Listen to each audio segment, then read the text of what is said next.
Bonjour et bienvenue dans l'émission L'invité santé. 4 minutes, toutes les 4 minutes en France, une personne est victime d'un AVC. Et la disparition de Victor Lanoux il y a quelques jours rappelle que l'accident vasculaire cérébral est particulièrement meurtrier, première cause de décès chez la femme, troisième chez l'homme. Pourtant, dans bien des cas, les conséquences tragiques de l'AVC pourraient être limitées avec un changement dans notre hygiène de vie, des gestes simples et une prise en charge adaptée. Nous allons voir comment avec mes invités.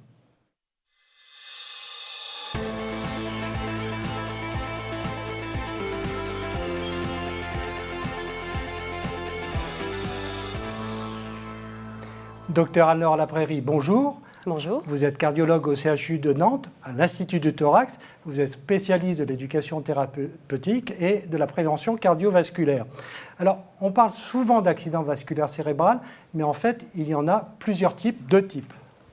Oui, alors l'accident vasculaire cérébral, ça provient en fait d'une interruption de la circulation au niveau d'une région du cerveau. Et cette interruption de la circulation a en fait 2 grandes causes. Soit c'est une rupture du vaisseau, ce qui entraîne une hémorragie cérébrale, soit c'est une obstruction d'une petite artère qui entraîne un infarctus cérébral. Lequel est le plus courant ? Alors les hémorragies, ça représente à peu près 20% des AVC.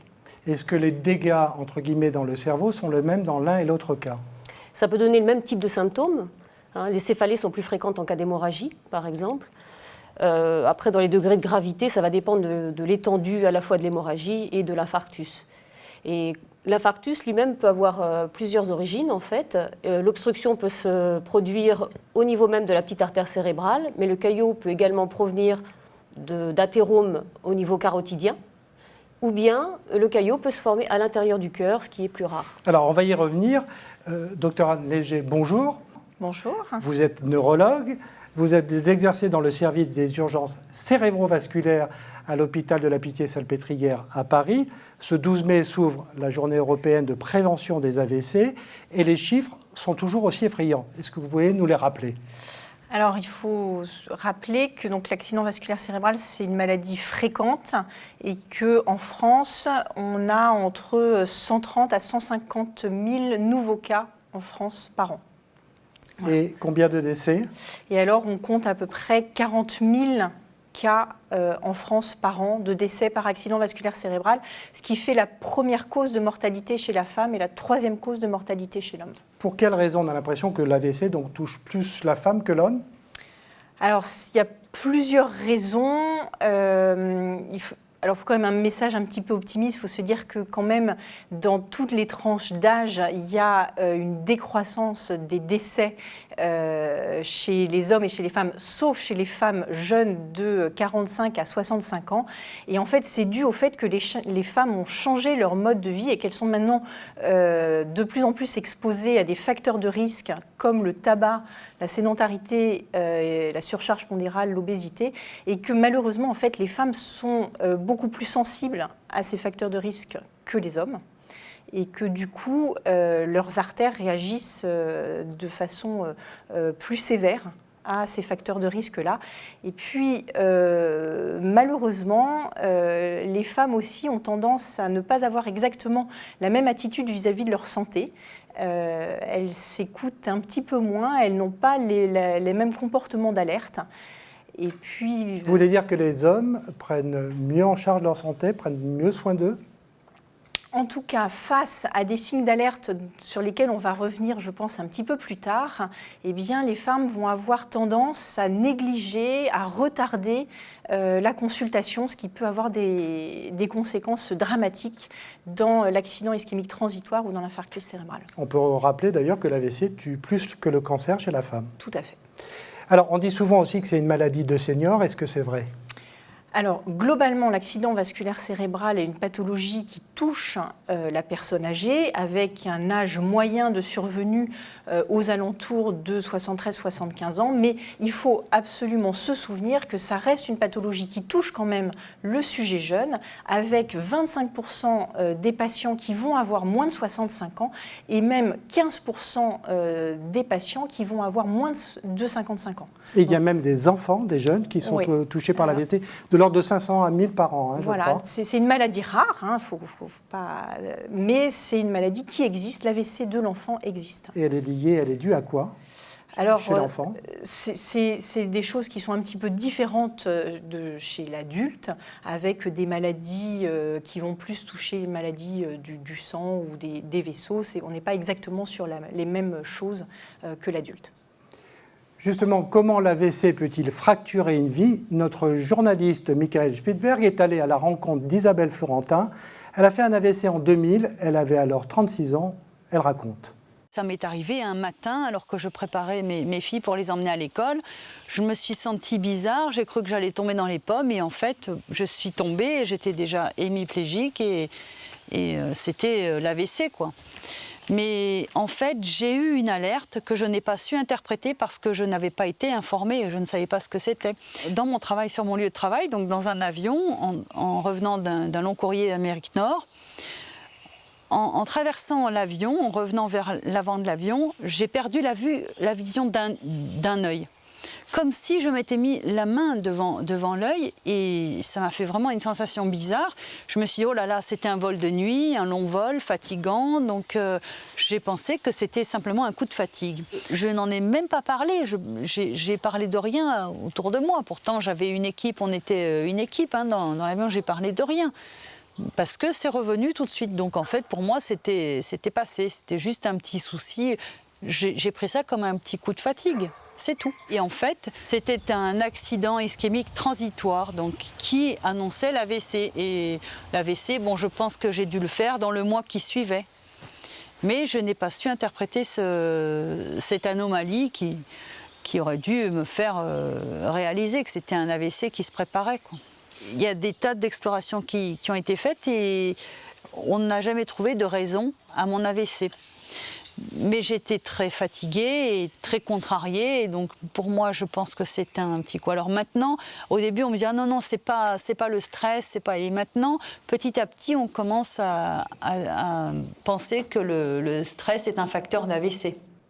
Docteur Léger, on a souvent l'impression que l'AVC est lié à la fatalité.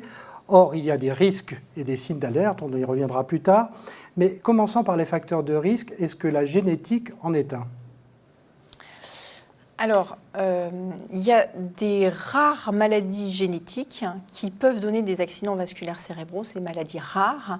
Et il faut surtout se dire que la génétique va entraîner en fait une susceptibilité aux facteurs de risque, essentiellement. Et va du coup exacerber votre sensibilité à des maladies comme l'hypertension artérielle, le diabète ou des choses comme ça. Il faut quand même globalement retenir que 90% du risque d'un accident vasculaire cérébral est finalement dû à des facteurs qui vont être plutôt sur lesquels on va pouvoir agir avec soit une modification de notre mode de vie, soit les traitements. Alors justement, Isabelle Florentin parlait de stress, de surmenage, mais l'hygiène de vie est une composante importante dans l'apparition de l'AVC.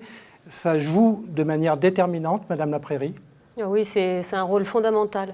Alors, par hygiène de vie, on entend essentiellement l'activité physique, qui permet de réduire le risque d'AVC, l'alimentation, et notamment pauvre en sel, parce que l'hypertension artérielle joue quand même un grand rôle également dans les AVC. Et puis, bien sûr, l'arrêt du tabac, enfin, ne jamais fumer dans l'idéal, qui a un impact également sur les AVC. Vous disiez 90% des AVC seraient liés directement ou indirectement à notre hygiène de vie. Ça veut dire qu'on pourrait demain supprimer l'AVC en ayant des comportements adéquats. En diminuer, oui, drastiquement la prévalence, oui. Et ça, quand vous faites passer ce message auprès de vos patients, est-ce qu'ils en ont conscience ou est-ce que c'est quelque chose qu'ils écoutent pendant la consultation et ils l'oublient plus tard? Moi, je pense qu'ils en ont conscience.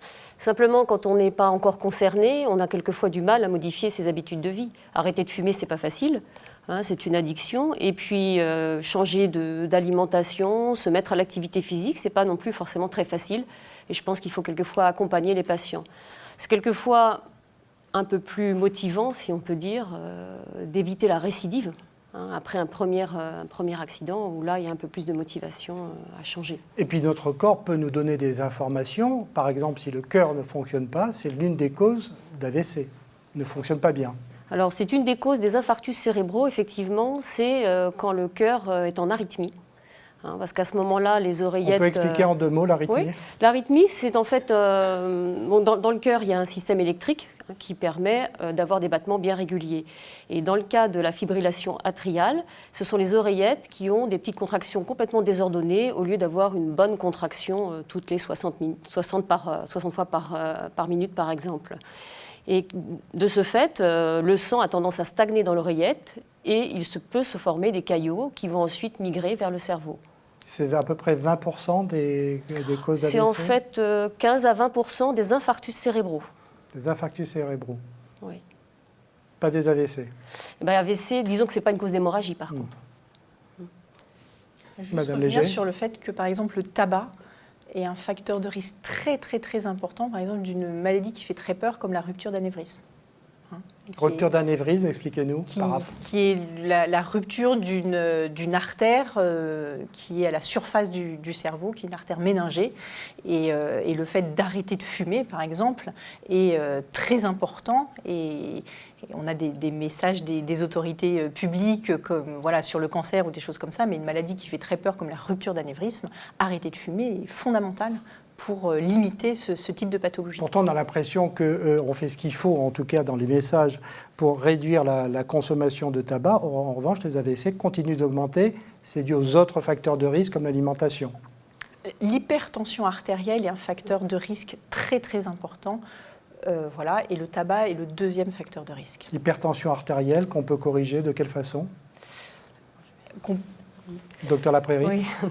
L'hypertension artérielle, elle multiplie en fait par 4 le risque d'AVC. Et c'est vrai que l'hypertension artérielle, le premier traitement, c'est aussi les modifications d'habitude de vie. C'est l'activité physique et c'est une alimentation équilibrée et pauvre en sel. Alors on peut également reconnaître les signes d'alerte simplement en prenant son pouls. Mais les Français savent-ils le faire et savent-ils pourquoi? Nous les avons interrogés sur le site Pourquoi Docteur et voici ce qu'ils nous ont répondu. Près d'un Français sur 2 indique qu'il sait prendre son pouls et parmi eux, 3 sur 4 affirment qu'ils le font correctement. Est-ce que ces résultats vous surprennent, docteur Laprairie? Ne me surprennent pas. C'est possible que ce soit un petit peu surestimé quand même, surtout sur le fait de bien le prendre. Parce qu'en pratique, quand on a des patients devant soi, il arrive assez fréquemment qu'on leur demande de le faire et qu'ils n'y arrivent pas. Je pense que c'est quelque chose que maintenant les enfants apprennent à l'école. Donc c'est peut-être plus avec les anciens qu'on a des difficultés qui ont des difficultés à prendre leur pouls. Alors justement, je suis un patient potentiel. Pouvez-vous m'expliquer comment on peut prendre correctement son pouls? Ce que ça donne comme indication?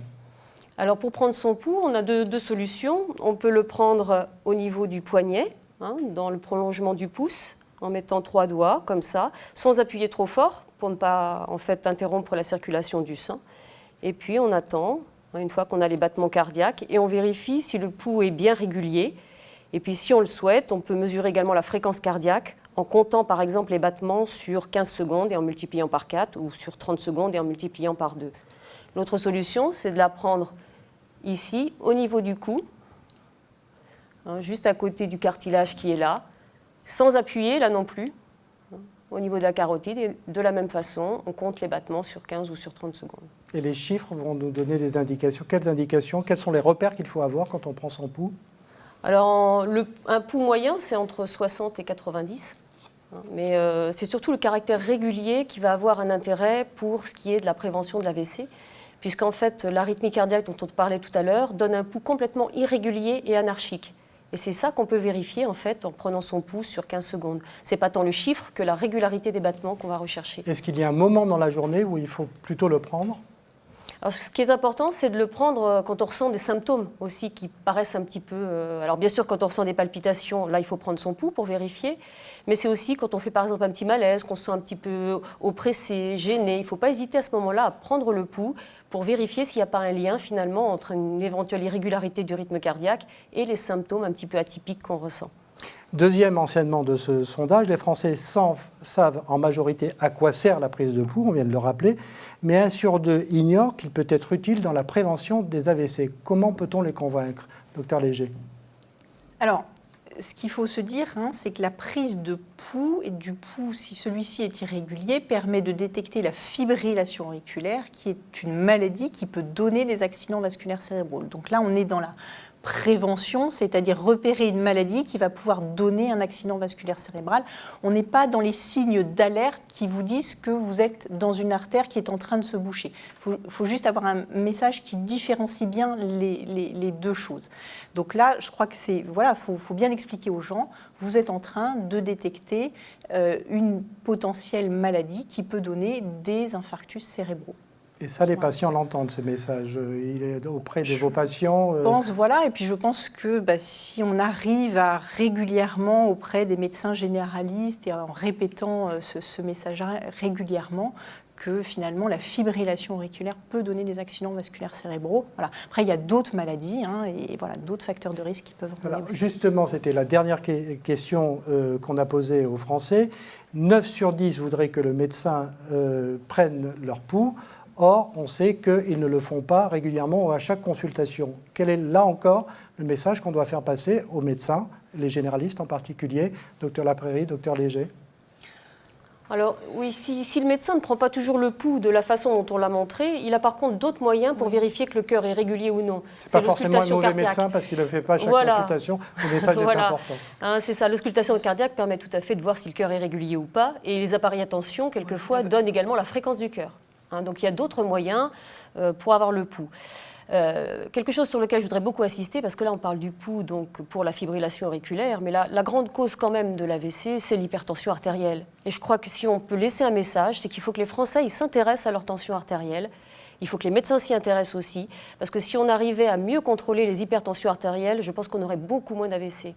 Il paraît que les chiffres sont plus fiables si on prend sa tension avec les bons instruments chez soi que chez le médecin, parce qu'on est stressé quand on va chez le médecin, et donc les chiffres sont un petit peu erronés. Est-ce exact? C'est vrai, c'est vrai. Les recommandations actuelles, c'est de privilégier finalement la mesure à domicile, donc quelque chose qui est accessible à chaque personne qui le souhaite. En prenant sa tension, alors d'une façon pas sans arrêt, mais de façon standardisée. Quelle fréquence? On va éviter les hypochondriaques. Ce qu'on conseille, c'est de le faire de façon vraiment standardisée, c'est-à-dire 3 jours de suite, matin et soir, 3 prises à chaque fois, et on fait la moyenne. Et on fait ça une fois tous les 6 mois, quelquefois seulement. Mais par contre, il faut le faire de façon rigoureuse, et dans ces conditions-là, c'est plus fiable que la prise de tension au cabinet. On se retrouve dans un instant pour la deuxième partie de l'émission.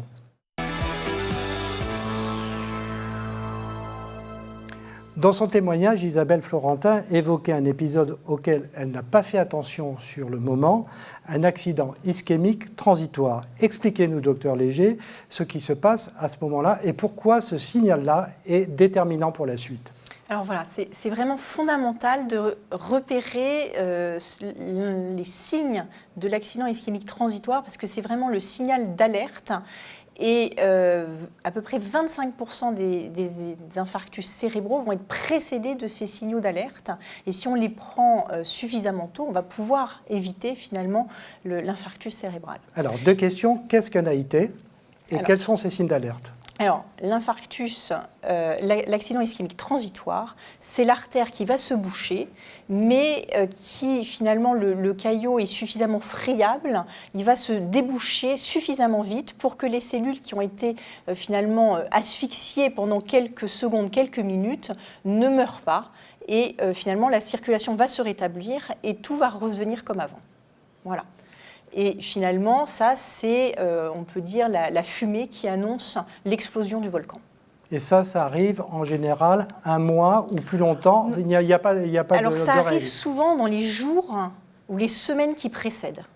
Voilà. Et ce qui est très important, justement, c'est de pouvoir faire le bilan très vite pour pouvoir mettre en place le traitement qui va éviter qu'il y ait un nouveau caillot qui se forme et qui, cette fois-ci, finalement, ne puisse pas s'effriter et que l'artère reste définitivement bouchée. Comment il se manifeste? Comment la personne voit que c'est un AIT et non pas un gros coup de fatigue? Alors, c'est les mêmes symptômes que ceux de l'infarctus cérébral, c'est-à-dire brutalement. Ce qui est très important, c'est cet aspect très brutal d'un déficit, soit un œil qui ne voit plus, soit on n'arrive plus à parler, le langage, on n'arrive plus à articuler, les mots ne viennent plus, les mots viennent mal, soit une main qui ne fonctionne pas, un bras qui fonctionne mal, on lâche les objets, soit une jambe qui se dérobe, la jambe est lourde, elle traîne, on n'arrive plus à bien marcher, soit tout le côté qui est lourd. Et c'est un Voilà. épisode qui peut durer ça, quelques secondes seulement. Voilà, ça peut durer quelques secondes, quelques minutes, au maximum 1 heure. Et tout redevient, pouf, ad integrum, comme avant. Prise en charge dans les 24 heures, est-ce qu'on peut réduire de moitié les risques d'AVC? Je parle de l'AIT. Quand on prend en charge très rapidement les AIT, il y a plusieurs études, des études françaises, des études anglo-saxonnes, qui ont montré qu'on réduisait de 80% la morbimortalité, la survenue d'infarctus cérébraux. Donc c'est vraiment très très important et très très efficace de les prendre en charge très très rapidement. Comment se passe la prise en charge? Je vous propose de découvrir la suite de l'histoire d'Isabelle Florentin. Je me souviens donc avoir été placée sur une civière, les pompiers qui me descendent donc, de l'étage, le départ dans le camion de pompiers. Et là, j'ai eu un moment un peu de lâcher prise où je me souviens très bien que je me sentais bien. Et le pompier qui était à côté de moi, qui n'arrêtait pas de me dire « Ouvrez les yeux, madame, ne vous endormez pas, surtout, ouvrez les yeux ». Et je me dis « Mais qu'est-ce qui m'embête? Je suis bien ». Mais en fait, je pense qu'il m'a simplement évité de sombrer, de tomber dans le coma ou même peut-être de partir définitivement. Mais c'était quelque chose de... J'avais un lâcher-prise et tout d'un coup, un sentiment d'être bien, mais de partir. Et en fait, alors, l'arrivée après... à l'hôpital le plus proche, donc à Toulon, qui était Fontpré à l'époque, et l'IRM. Tout de suite, on m'a mis dans cette IRM. Je n'avais jamais passé d'IRM. Et là, on m'a ressorti et on m'a dit, bon, on attend que votre mari vienne parce que vous allez partir à Marseille en urgence, il va y avoir une intervention, il faut que votre mari signe la décharge. Donc voilà. En fait, je l'ai su après, 3 mois après, quand j'ai posé la question au professeur qui m'avait accueilli. En fait, quand on m'a fait partir de Toulon pour Marseille, c'était en vue d'une thrombolyse, d'effectuer une thrombolyse, mais qui était encore trop expérimentale. Et le professeur m'a répondu qu'il ne savait pas s'il n'allait pas faire plus de mal que de bien. Donc en fait, ils ne me l'ont pas fait, quoi. Ils ont choisi de ne pas me faire cette thrombolyse. J'ai été bien prise en charge. J'ai peut-être eu de la chance de faire mon AVC ici, où il y avait un peu ce qu'il fallait, même en pensant bien que 17 ans en arrière, il n'y avait pas encore toute cette prise en charge d'urgence qui était installée. Maintenant, ce serait le top, mais je ne voudrais pas refaire un deuxième AVC maintenant, mais bon. Maintenant, je pense que les choses se passeraient beaucoup mieux, mais on ne choisit pas. Maintenant, c'est fait, donc... Docteur Léger, on voit bien dans ce reportage que chaque minute compte. C'est une course contre la montre qui s'ouvre, l'appel, l'arrivée des urgences. Pourquoi c'est aussi important d'intervenir très vite? Est-ce qu'effectivement, c'est à ce moment-là qu'on va limiter ou non l'importance des séquelles? Oui, alors ce qu'il faut se dire, c'est que dès que l'artère se bouche, il faut se dire que chaque minute, il y a 2 millions de neurones qui disparaissent. Et que globalement, chaque quart d'heure, c'est 4% de chance d'évoluer favorablement en moins. Donc le chrono s'enclenche et il faut aller le plus vite possible. Dans les traitements que l'on a pour aller empêcher, donc libérer cette artère et la déboucher, on a plusieurs traitements à notre disposition. On a les traitements de type comme de thrombolyse, donc c'est un médicament qu'on va aller administrer et qui va essayer de déboucher l'artère, ce qu'on appelle la thrombolyse intraveineuse. Et ce traitement-là, on peut l'administrer dans les 4h30, mais en fait, plus c'est tôt, mieux c'est, parce qu'il y a le moins de dégâts neuronaux possibles. Au bout des 4h30, on ne peut pas l'administrer? On ne peut plus, parce qu'en fait, pour quelle raison? les dégâts sont trop importants, on n'a plus de neurones à sauver, et inversement, comme c'est un médicament qui est très actif, une espèce de super déstop des artères, on risquerait là d'engendrer des saignements importants. Le délai moyen d'intervention en cas d'AVC est de combien aujourd'hui en France? Alors malheureusement, il y a une grosse disparité régionale et ce n'est pas tout à fait la même chose quand on est dans un département ultramarin et quand on est en Île-de-France pour comptabiliser ces... Docteur Laprairie, vous confirmez que si on habite la Creuse, on sera moins bien pris en charge effectivement que si on habite dans une grande ville ou en région parisienne?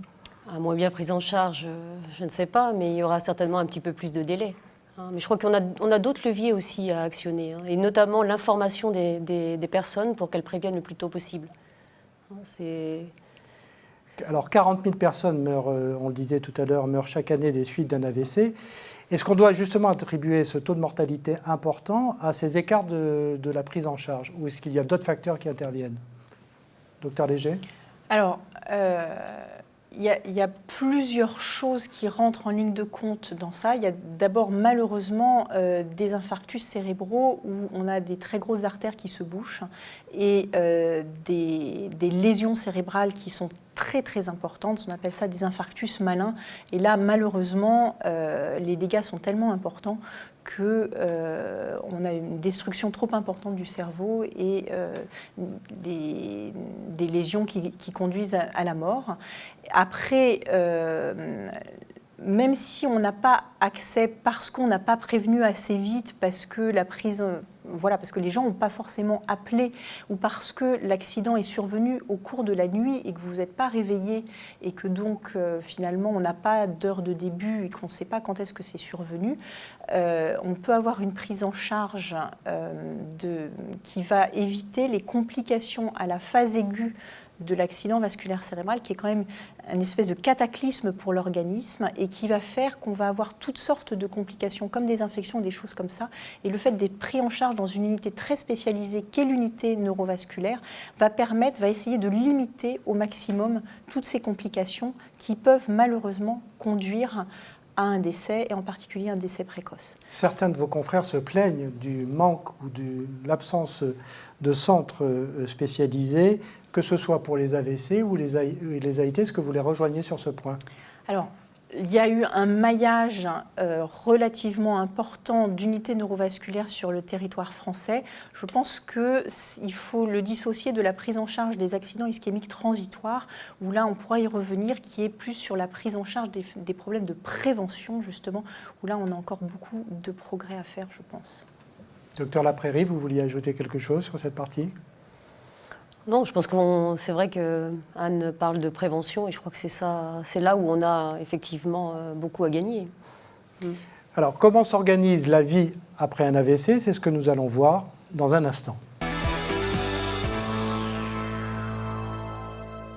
Avant de retrouver nos invités, direction le Var avec Isabelle Florentin qui nous parle de sa vie 17 ans après son AVC. Réunion à l'association France AVC 83.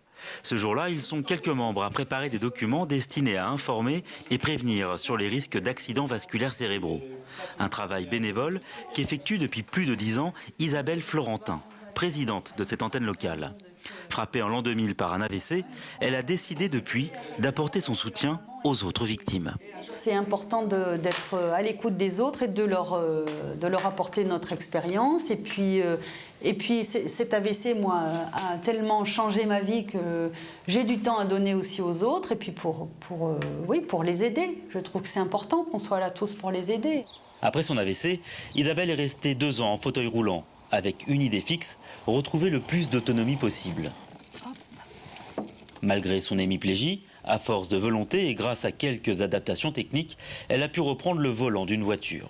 J'étais encore en centre de rééducation, que ça a fait partie de mes premiers objectifs.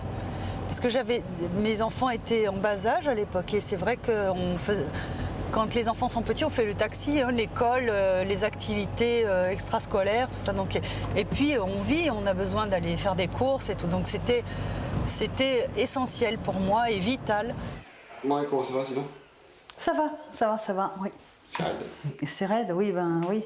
Outre une consultation annuelle chez le neurologue, Isabelle a rendez-vous toutes les semaines chez un kinésithérapeute. Au bout d'un moment, la récupération neurologique, motrice est terminée, donc on a des séquelles qui sont là.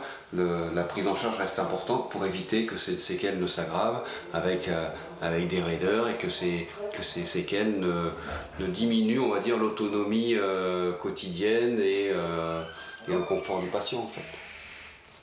À 52 ans, 17 ans après son AVC, Isabelle Florentin multiplie les activités, notamment dans son jardin, qu'elle continue à entretenir, comme avant son accident. Je dis souvent, j'ai de la chance, je suis encore là. Bon, je suis handicapée, mais je suis encore là, parce que j'aurais pu aussi ne plus être là. Et comme je dis souvent, tant qu'on est vivant, vivons.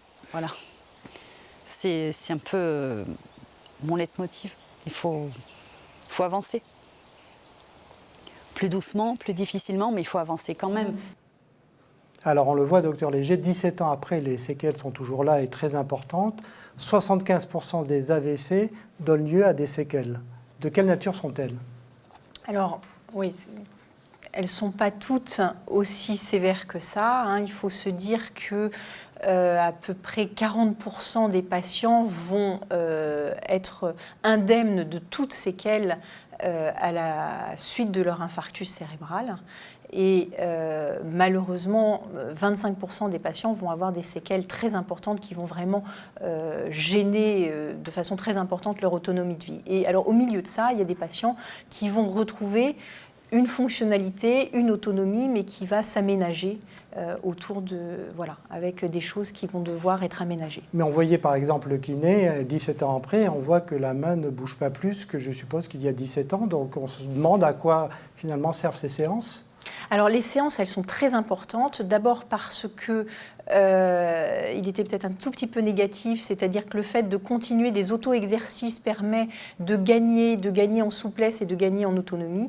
Et puis ça permet aussi de lutter contre de la spasticité et des phénomènes de douleur qui peuvent s'installer. Et donc c'est très très important de continuer à faire de la rééducation, d'abord parce qu'en fait il y a toujours des petits progrès, alors qui sont beaucoup moins spectaculaires que ce qu'on voit au cours des premiers mois, voire de la première année, et ensuite parce qu'on va lutter contre des phénomènes comme la spasticité qui peuvent générer des douleurs et être contre-productifs et en fait faire perdre un peu de choses de ce qu'on a gagné. Docteur Laprairie, vous suivez donc des patients dont l'origine de l'AVC est une forme d'arythmie. Est-ce qu'il y a plus de risques de récidive chez eux? Alors, plus de risques de récidive, pas nécessairement. Ce qu'il y a, c'est après un infarctus cérébral, quelle que soit l'origine, il y a des mesures de toute façon préventives à mettre en place, c'est-à-dire qu'il faudra contrôler de façon optimale les facteurs de risque. Donc on l'a vu tout à l'heure avec les habitudes de vie, mais c'est aussi avec les traitements médicamenteux pour faire en sorte que la tension artérielle soit bien contrôlée, que s'il y a un diabète, il soit lui aussi bien contrôlé. Il faudra faire attention, donc veiller à ce qu'il y ait vraiment un sevrage en tabac si le patient était fumeur. Et puis il y a des traitements pour éviter aussi les caillots. Que ce soit dans la forme liée à la thrombose ou la forme liée à la fibrillation auriculaire, il y a des médicaments qui existent qui permettent de limiter le risque de caillots et donc de limiter le risque de récidive. Donc c'est un traitement à vie.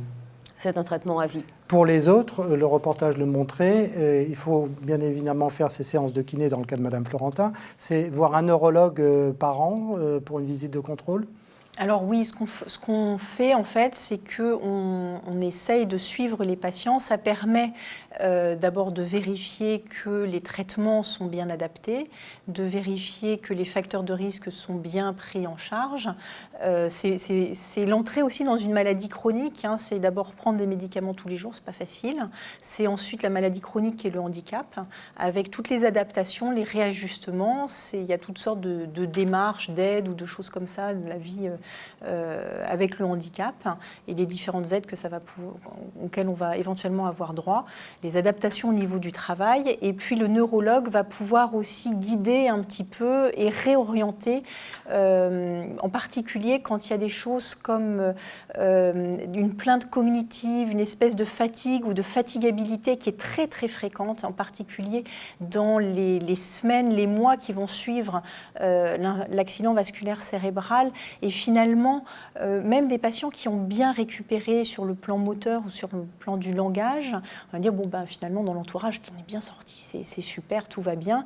Et puis, on n'arrive pas bien à se concentrer, on n'arrive pas bien à suivre. Et c'est important, finalement, cette consultation avec le neurologue qui va expliquer, oui, mais c'est normal, c'est fréquent, c'est à peu près 50% des patients qui se plaignent. Et on va pouvoir justement réinstaurer une rééducation, un suivi avec un orthophoniste qui va instaurer une rééducation spécifique. Vous parliez d'éducation thérapeutique, c'est votre spécialité, docteur Laprairie. Comment convaincre ces patients qui ont fait un premier épisode qu'ils risquent, s'ils ne se soignent pas, s'ils ne se traitent pas, d'en faire un deuxième, voire un troisième, ou d'avoir des complications? Je pense qu'ils en ont conscience qu'ils pourraient en refaire un. On l'a entendu avec le témoignage de cette personne qui, en plus, elle, on n'a pas retrouvé de cause. Ça, c'est un petit peu difficile quelquefois dans cette situation-là. Mais en général, ils se sentent quand même un peu menacés. Alors, quelquefois, ça les motive, mais quelquefois, ça n'est pas suffisant. Et je pense qu'il faut vraiment les accompagner. Il arrive, par exemple, qu'il y ait de l'abandon thérapeutique de la part de vos patients, alors que l'épisode a été quand même, l'alerte a été plus que sérieuse. Je pense qu'on n'aime pas vivre avec la peur, donc pour peu qu'il y ait peu de séquelles, comme le disait Anne Léger, on finit par reprendre le cours de sa vie et ça arrive effectivement qu'avec le temps, on reprenne les mauvaises habitudes antérieures et que même certaines personnes, bien sûr, arrêtent leur traitement. C'est pour ça que c'est important qu'il y ait un suivi par le neurologue ou par le cardiologue sur la durée. C'est une maladie chronique, comme le dit Madame Léger. C'est une maladie chronique avec un suivi à vie. On dit aussi que c'est la deuxième cause de démence. Est-ce que la rééducation peut freiner ce genre de choses ou pas ? Alors, la rééducation et puis aussi le fait, parce que c'est aussi un petit peu la multiplication des micro-lésions qui va comme ça progressivement induire des lésions cérébrales à bas bruit qui peuvent faire de la démence vasculaire. Donc c'est vraiment important d'avoir et ce suivi des traitements, des facteurs de risque et ce suivi d'une rééducation qui va justement avoir une stimulation cognitive. Docteur Anne Léger, merci. Docteur Laprairie, merci de ces éclairages. Quant à nous, on se retrouve la semaine prochaine avec un nouvel invité santé. Merci de votre fidélité.